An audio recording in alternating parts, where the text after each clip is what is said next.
Ay hello mga kumare ko, ito na naman po ang inyong kumare, nagmumuni-muni, nagliligpit ng mga damit. Kasi walang magawa sa buhay, hindi mag-cellphone, kaya ito mag-reels mga kumare, kaya ito ang ginawa ko. Pinipili ko yung mga aking mga damit, inaayos ko yung mga damit ko dito sa cabinet.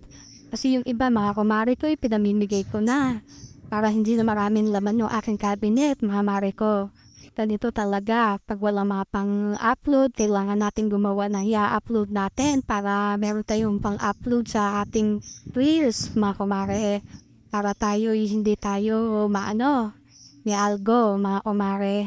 Sa mga nakapanood dyan sa akin, pa-like naman po and pa-share.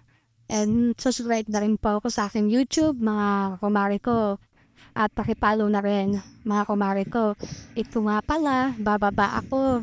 Kasi may kukunin ako sa ibaba. Ganyan, kataas ang aking binababa, mga kumare ko. Pagkatapos kong bumaba, uminom ako ng tubig sa mga kumare. Umakyat uli ako dito sa taas kasi may pasok pa yung aking apo. Ito ang gawain ng ating lola. Ayan, mga kumare.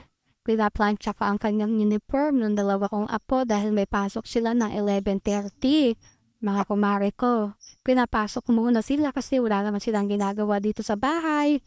O mga kumare, di ba? Kung hindi magpasaway lang, kaya papasukin na lang natin para hindi magpasaway. Ang uwi nila mga kumare ko ay mamaya pang mga alas 6 ng hapon yung mga kumare ko. Kaya ako, ito po, todo effort sa ating mga apo.